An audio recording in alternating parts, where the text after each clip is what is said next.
well-intentioned folks aren't enough, but educated folks are.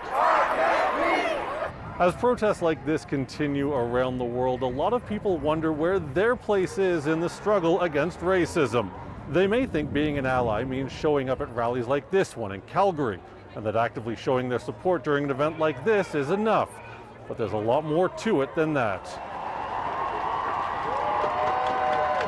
When you see racial slurs or physical acts happening that are overtly racist, underneath it, there's like a big iceberg that's really about things that are socially accepted, that's covert racism.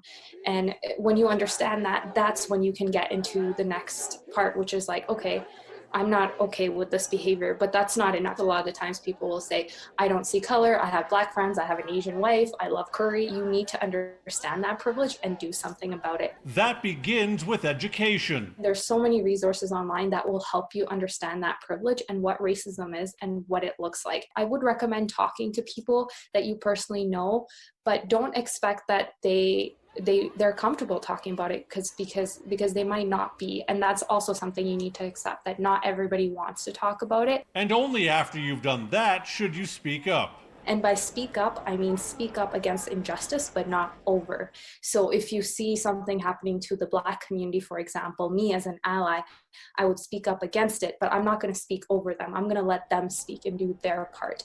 That's my role. And that's really just the difference between advocate and ally. There are also everyday things you can do, like not making excuses for family and friends just because they're from a different generation or grew up in a different place.